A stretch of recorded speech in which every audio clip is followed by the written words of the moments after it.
Bueno, hola compañeros, mi nombre es Abigail Junuen Rodríguez Acevedo de la clase de Patología General y hoy les voy a presentar el tema de reparación celular, que es el siguiente al que la maestra ya nos expuso de inflamación.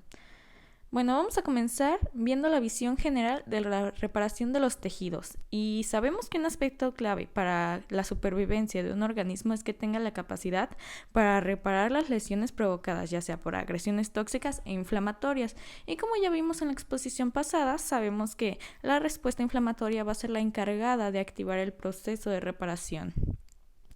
La reparación en ocasiones es llamada cicatrización y esta va a aludir a la recuperación tanto de la estructura del tejido, tanto de la arquitectura también, y su función tras la lesión, como podemos ver en la imagen de al lado.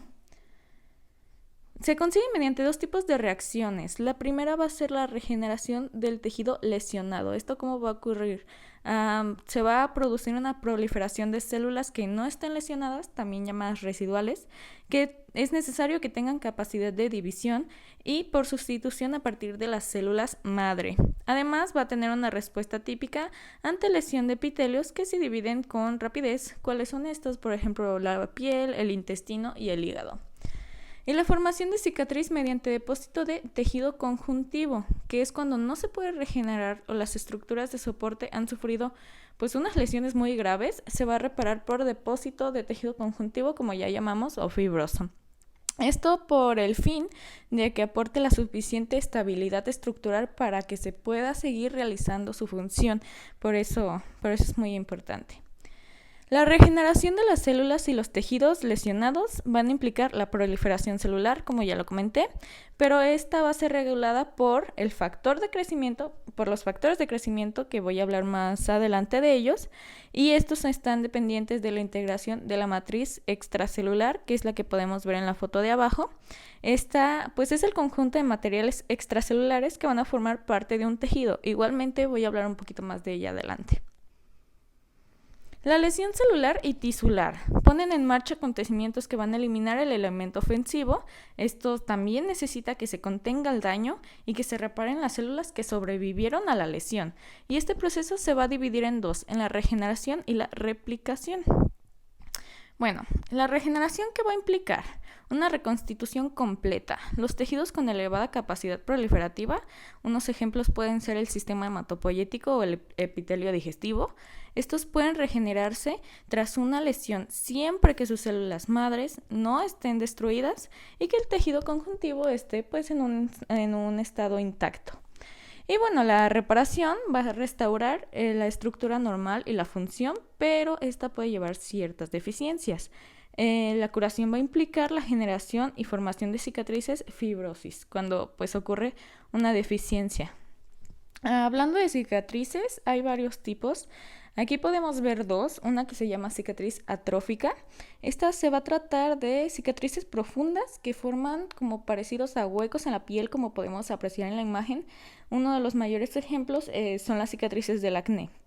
Tenemos la cicatriz contráctil, es aquellas en la que la pérdida de tejido es a distancia, pero la distorsión involucra áreas no afectadas, como se ve en esa imagen también. A continuación tenemos dos algo parecidas. La cicatriz queloide, muy conocida para las personas que se hacen perforaciones o cosas por el estilo. Esta cicatriz es abultada y se diferencia de la hipertrófica, que es la que tenemos al lado, porque la queloide crece por encima del área de la herida. Si no se entiende bien, va a haber una diapositiva a continuación. Pero bueno, seguimos con la cicatriz hipertrófica. Esta se va a caracterizar también por ser abultada.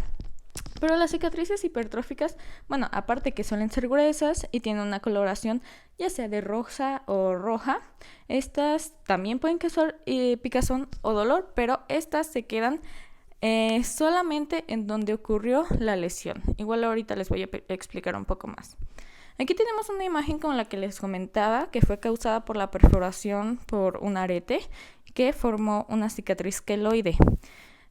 Sus características es que son redondeadas y gruesas, están formadas de tejido cicatricial, se forman en la zona de la herida de la piel, pero fuera de los bordes, eso es importante, y está formada por colágeno que el cuerpo produce después de que una herida ha sanado. con mayor frecuencia aparece en personas de piel oscura, pero igual pues aparece en todos los tonos de piel. Y aquí tenemos una imagen de la cicatriz hipertrófica. Yo le puedo tomar como un ejemplo una cicatriz por una cesárea o por ejemplo un conocido que yo tengo lo asaltaron y le cortaron el brazo con una navaja y le quedó una cicatriz muy grande hipertrófica, pero esta se queda en los bordes de la herida. Su crecimiento está confinado a los bordes, como ya dijimos. Tienen apariencia rojiza y suelen ser gruesas y elevadas. Estas empiezan a desarrollarse después de una semana de la lesión, mientras que la cicatriz queloide puede desarrollarse hasta un año después de la lesión. Ahora vamos a hablar un poquito del control de la proliferación celular y los principios generales de la proliferación y celular, obviamente, y las funciones de la matriz extracelular. Bueno, comenzamos con las poblaciones celulares en los tejidos adultos. Estas están reguladas por las intensidades relativas, ya sea tanto de la proliferación como la diferenciación y como la muerte por apoptosis. Aquí tenemos 3 imágenes. En la primera, en la parte de arriba, encontramos la diferenciación de una célula que se puede diferenciar hacia un glóbulo blanco, un glóbulo rojo, una neurona, por ejemplo, etcétera, los más que se encuentran ahí. Después abajo encontramos la apoptosis, esa ya la estudiamos, y a un lado encontramos el ciclo celular, Pero bueno, estas células van a proliferar durante la reparación tisular. ¿Cuáles son estas? Las que se encuentran en los restos del tejido lesionado que tratan de recuperar la estructura normal. Las células endoteliales vasculares, que estas van a generar nuevos vasos sanguíneos, lo cual es muy importante para que aporten nutrientes a la reparación, y los fibroblastos es una fuente de tejido fibroso que son los encargados de formar la cicatriz y de rellenar los defectos que no se pueden corregir mediante la regeneración. Un poquito del ciclo celular, aunque ya lo conocemos, pues estos son una parte de los procesos claves. Encontramos la fase 1, la fase S, la fase G2 y la mitosis. A continuación vamos a ver la fase 1, que sabemos que es donde la célula se prepara para dividirse. Para hacerlo va a necesitar entrar a la fase S, que es cuando va a sintetizar la copia del ADN. Cuando ya se tiene el ADN duplicado, se entra a la fase G2, se va a condensar y se va a organizar el material genético. Entonces se va a preparar para la división. Entonces entra a la fase M, que es cuando tiene lugar la llamada mitosis. Entonces esta célula se va a repartir en 2 copias de su material genético entre las 2 células hijas que van a resultar de este proceso. Ahora sí, las capacidades proliferativas de los tejidos. Ahí encontramos 3 tipos de tejidos. El primero son los lábiles. Estos van a tener células en división continua, siempre se van a estar dividiendo, tienen una capacidad de proliferación ilimitada, eso es a lo que se refiere que tiene división continua. Y pues estas células de estos tejidos se van a perder continuamente y son sustituidos por maduración de células madre y proliferación de otras células que ya están maduras. ¿Cuáles son unos ejemplos de estos tejidos? Las células de hematopoyéticas medulares y la mayor parte de los epitelios de superficie. Entre ellos encontramos, por ejemplo, la superficie escamosa estratificada de la piel, la cavidad oral o el epitelio cilíndrico del tubo digestivo. Bueno, el siguiente tejido que tenemos es el estable. Aquí las células van a estar en reposo y en estado normal y tienen una actividad de replicación mínima. Estas se pueden regenerar cuando hay por respuesta a una lesión o por pérdida de masa tisular. Y su proliferación tiene especial importancia en la cicatrización de las heridas. Los tejidos permanentes. Estos son células de estos tejidos, se consideran diferenciadas en forma terminal y no son proliferativas en vida postnatal. De eso se diferencia con los 2 anteriores. ¿Cuáles son las mayorías de estas células? Encontramos las neuronas y los miocardiocitos. y por lo que sabemos que las lesiones encefálicas o cardíacas son irreversibles y van a provocar cicatriz. Aquí tenemos dos imágenes para recordar cómo se ve en un corte histológico los miocardiocitos, por ejemplo, que se encuentran del lado derecho, y las neuronas o células nerviosas que se encuentran en el lado izquierdo, encontrando los oligodendrocitos, los astrocitos y los demás. Seguimos. Bueno, el músculo esquelético, va a ser una excepción, porque se puede clasificar dentro de los tejidos permanentes, pero estos van a tener la característica que hay unas células llamadas satélite que van a estar unidas a la vaina del endomisio, y estas son las que se encargan de aportar la capacidad regenerativa que puede tener. Aquí en la imagen encontramos que unida a la vaina del endomisio, como vemos en este corte histológico, está señalada la célula satélite en la fibra muscular que se puede apreciar. Bueno, ahora sí, vamos a hablar un poquitito de las células madre. Estas se van a caracterizar por su capacidad ya tanto de autorrenovación y como para generar líneas diferenciadas mediante dos cosas: por la replicación asimétrica, que con cada división celular una célula conserva la propiedad de autorregenerarse, mientras que la otra se va a una vía para la diferenciación. Y tenemos la diferenciación estocástica. La reserva de células madre se mantiene por medio de las divisiones que generan dos células madre, junto a aquellas que crean dos células que se diferencian. Esto suena un poquito complicado, pero su propósito es mantener el equilibrio. Las células madre embrionarias, tenemos dos tipos: las embrionarias y las adultas. Aquí las embrionarias, son las más indiferenciadas de las células madre. ¿Estas dónde se van a encontrar? Dentro de la masa celular interna del blastocito, como podemos apreciar en la foto.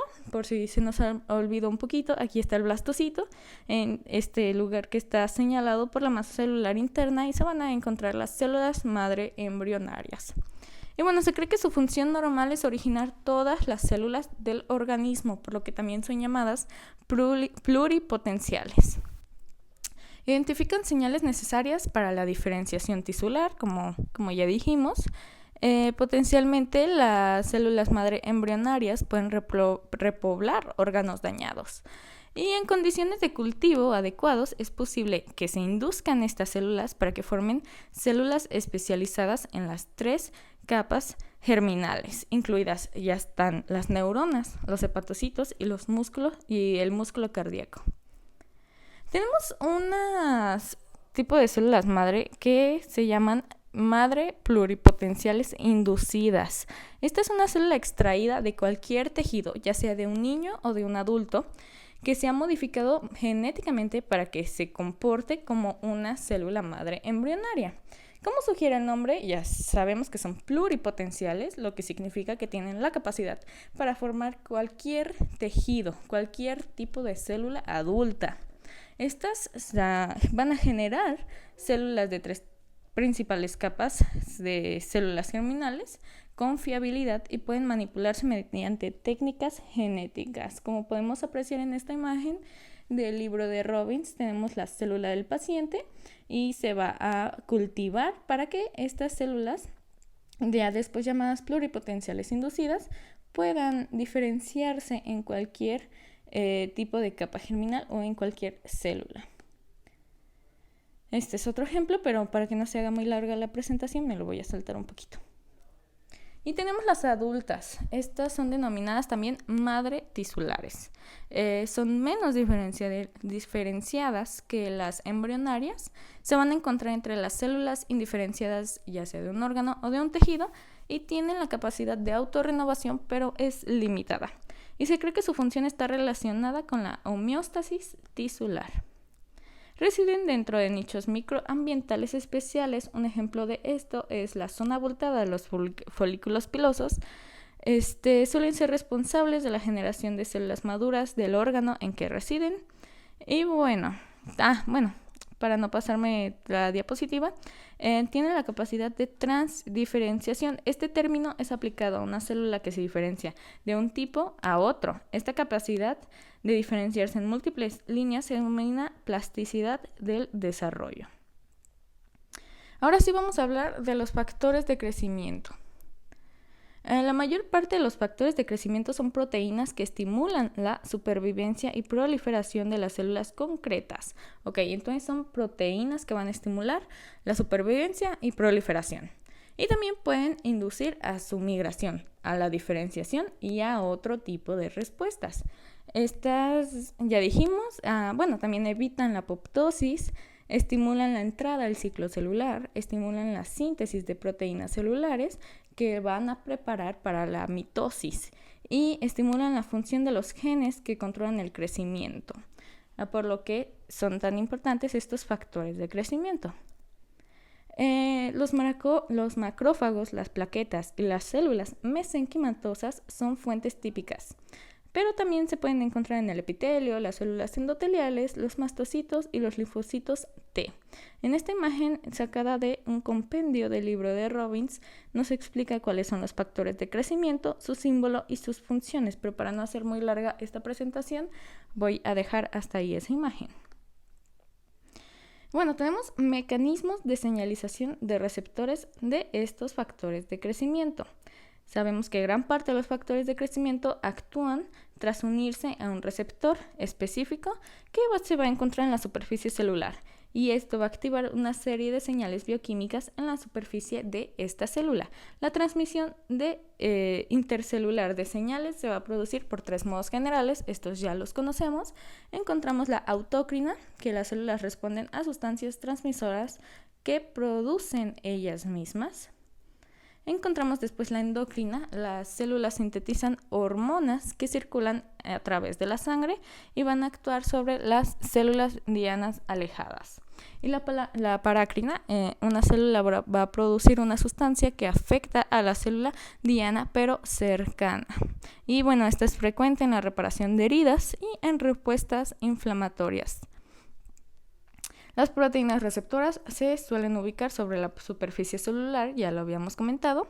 En función de las principales vías de transducción de señales, los receptores de membrana se pueden incluir dentro de 3 tipos fundamentales. Aquí en esta imagen encontramos la clase de receptores. Son los receptores con actividad de tirosina, sinasa intrínseca. Luego tenemos el receptor con 7 dominios transmembranosos asociados a proteína G, y el receptor sin actividad enzimática intrínseca. Ahí tenemos los ligandos y los mecanismos por el que van a transmitir las señales. Pero igualmente les dejo la exposición para que los puedan ver con mayor tranquilidad. Ahora sí vamos a hablar del papel de la matriz extracelular en la reparación tisular. La reparación tisular no solo va a depender de los factores solubles, también de que se encuentre la matriz extracelular intacta. Esto es muy importante. Esta es un complejo de varias proteínas que se ensamblan en tipo red que van a rodear a las células. Esta también tiene la capacidad de regular la proliferación, el desplazamiento y la diferenciación. Sirve como refectorio para los factores de crecimiento, va a aportar sustrato para la adhesión y para la migración de las células, obviamente, y se va a remodelar continuamente, por lo que su síntesis y degradación va a contribuir a la morfogenia de la cicatrización. Aquí tenemos una imagen de la matriz extracelular. Sabemos que consta de proteínas estructurales fibrosas. Entre ellas encontramos a los colágenos y la elastina, que proporcionan la fuerza tensil y capacidad de retracción. En esta imagen podemos encontrar, se ven las fibras de colágeno, se ve que están aquí la membrana plasmática de una célula, adentro el citoesqueleto y afuera la matriz extracelular. También tiene glucoproteínas adherentes que conectan los elementos de la MEC entre sí y entre las células. Y se sabe que es un gel de proteoglucanos y aluranano que proporciona elasticidad y lubricación. Esta va a adoptar dos formas como matriz intersticial. Suele encontrarse en forma de gelamorfo tridimensional y se localiza entre los espacios de las células y del tejido conjuntivo, entre el epitelio y las estructuras vasculares y musculares lisas de soporte. Y también como membrana basal se va a organizar alrededor de las células epiteliales, endoteliales y musculares lisas para formar la membrana basal especializada. Esta se suele describir en los libros que tiene una forma similar al alambre de un gallinero. Bueno, los componentes de la matriz extracelular ya los mencionamos, aquí están un poquito más desglosados. El colágeno, que está constituido por 3 cadenas polipeptídicas que formando una triple hélice a modo de soga. Hay varios tipos de colágeno, creo que 30, no me acuerdo, pero aquí van a participar el 1, 2, 3 y 4. Y este va a proporcionar la resistencia a fuerza de tensión. La elastina va a proporcionar capacidad a los tejidos para retraerse y recuperar la estructura después de un estrés físico de las células. Es importante para grandes vasos, para el útero, para la piel y para ligamentos. Y constituida por un núcleo central de elastina que estará rodeado por una red de glucoproteína fibrilina. También tenemos las glucoproteínas adhesivas y los receptores para la adhesión, pero luego se hace muy pesada la presentación y no me deja subirla, así que me la voy a saltar. Bueno, ahora para recordar un poquito las funciones de la matriz extracelular, sabemos va a dar el soporte mecánico, este es brindado por el colágeno y por la elastina. Ya dijimos, control de la proliferación y diferenciación y el andamiaje para la renovación tisular, por lo que, repito, es importantísimo que la MEC se encuentre intacta. Si no, es cuando se va a conseguir la formación de las cicatrices. Y tenemos que también proporcionar un establecimiento de microambientes tisulares. Ahora sí vamos con la curación mediante la reparación, la formación de cicatrices y la fibrosis. Bueno, hay algunos tejidos que se pueden reconstituir completamente después de que haya sucedido una lesión. Por ejemplo, el hueso, que se reconstituye completamente después de una fractura, y la lesión tisular intensa va a dañar el parénquima. Los elementos estromales no pueden curar por regeneración. Entonces, en este caso se va a conseguir a cambio mediante una respuesta fibroproliferativa que deposita colágeno y otros componentes de la MEC, la cicatriz, que va a parchar en lugar de restaurar el tejido. Aquí encontramos una imagen, creo que de una liposucción en el que se produjo mucha fibrosis. Y si la lesión es continua, la inflamación será crónica, como ya vimos en la exposición pasada, lo que va a conducir a un depósito excesivo de la MEC, ya dije, llamado fibrosis. ¿Cuál es la secuencia de curación? Tenemos a la inflamación para eliminar el estímulo inicial para dar el estímulo inicial y eliminar el tejido dañado. Los pasos posteriores de reparación comienzan pronto durante la respuesta inflamatoria y están promovidos por mediadores liberados por las células inflamatorias reclutadas. También se va a necesitar la formación de nuevos vasos sanguíneos. Este tiene un nombre llamado angiogenia, no sé si lo pronuncie bien. También se va a producir la migración y la proliferación de células y de tejido conjuntivo, la síntesis y depósito de proteínas de la MEC y la reestructuración del tejido conjuntivo. La curación de las heridas cutáneas. Tras una lesión, la curación progresa a través de fases. Va a ocurrir la inflamación, la formación de tejido de granulación, que es la reparación de la dermis, la repitelización, que va a ser la formación de una nueva epidermis, y el remodelado del tejido cicatricial. Aquí vamos a comenzar con la inflamación. En esta fase de la curación se va a caracterizar por la formación de exudado y el enrojecimiento de la piel circundante, pero esto es lo que vimos en la exposición pasada. Ya sabemos que los leucocitos van a invadir el tejido lesionado, van a comenzar a limpiar la zona de desechos, como podemos ver en las imágenes de abajo.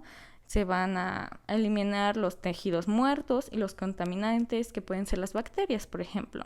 Las plaquetas y las células inflamatorias van a liberar los mediadores, como los factores de crecimiento, los cuales ya platicamos, para desencadenar el ulterior proceso de curación. Seguido de la inflamación encontramos el tejido granular. Este va a concluir la limpieza adecuadamente de la herida. Los macrófagos van a segregar mediadores para iniciar la reparación de la dermis. Y se forma un tejido conectivo fresco que va a rellenar la brecha. Este es el que va a recibir el nombre de tejido granular o de granulación. Es por su aspecto pues granular. Además se van a formar nuevos vasos sanguíneos. Y aquí es cuando entra el proceso que se denomina angiogena. Es importante para la curación de las heridas, es muy importante. El crecimiento tumoral y la vascularización de los tejidos isquémicos.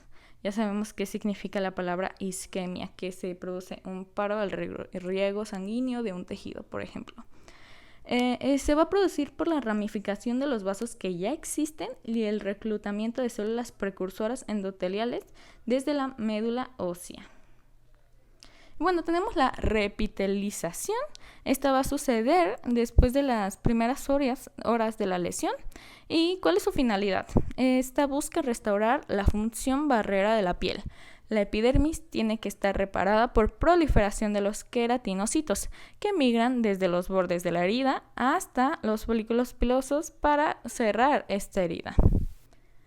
La contracción de la herida. Esta es una característica de las heridas grandes, ¿ok?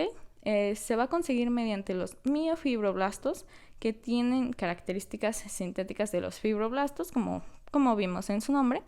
Estas células tienen una capacidad contráctil, que es importante porque va a hacer que los bordes de esta herida se aproximen más rápido. Van a encoger sus bordes gracias a las fuerzas centrípetas que ejercen estas células. Y el remodelado va a ocurrir tras el cierre de la herida. El tejido recién formado no va a ser idéntico al que era originalmente. En estos casos solo afecta la epidermis, pues no se va a formar cicatriz. Pero si se lesiona la dermis, se va a formar una cicatriz que, bueno, es la reparación normal. Los trastornos de curación de la herida pueden propiciar una formación cicatricial insuficiente o excesiva. Aquí vemos una imagen con varios ejemplos que son los diferentes resultados de cómo se puede curar una herida. En la imagen A encontramos la lesión, ¿ok? Se rompió la valla y está ahí la lesión presente. En la imagen B, la reconstrucción sin cicatriz. Ese es el objetivo. En la imagen C, la reconstrucción normal, pues con una cicatriz que también es normal.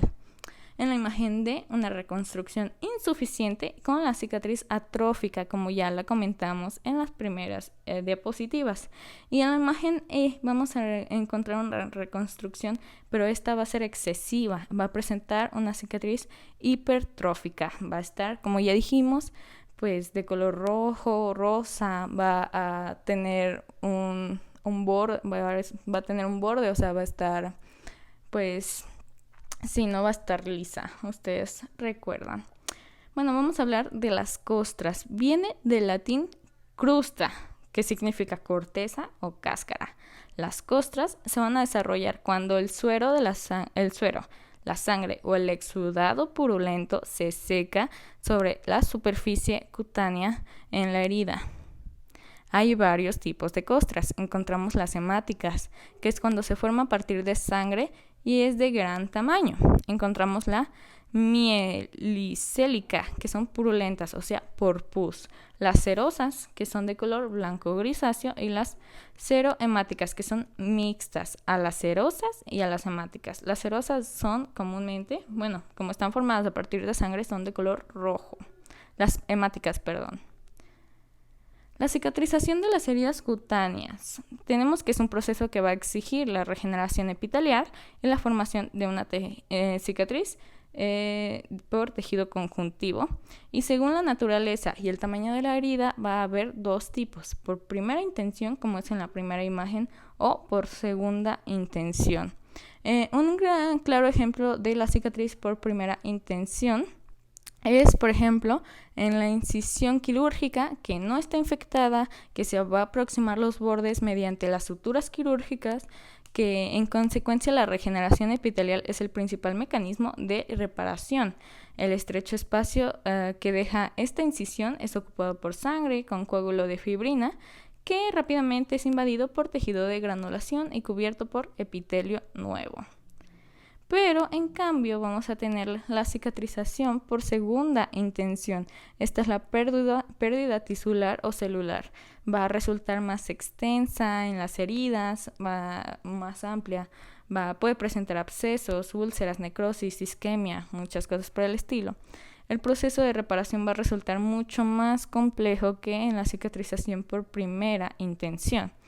Va a exigir una combinación tanto de regeneración y de cicatrización, y se va a formar una costra o coágulo más grande, va a estar inflamada, más intensa, e implica la contracción de la herida. Y se ve claramente la diferencia entre esta imagen, que se presenta la herida en la nariz de una mujer. Es grande, es más difícil de reparar a comparación pues de una herida que podremos decir es controlada. Pues porque, disculpen, se salió. Bueno, igual ya era la última diapositiva. Pero bueno, el caso es que esas son los tipos de cicatrización. Bueno, por segunda intención y por primera intención. Y eso es lo último de la presentación. Aquí encontramos las bibliografías, perdón si me trabo. En la mayoría de la información de esta exposición la saqué del libro de Robbins y Contran, y también de un compendio igualmente de Robbins, que es donde está toda la información más resumida, por si gustan buscarla. Pero bueno, eso es todo de mi parte.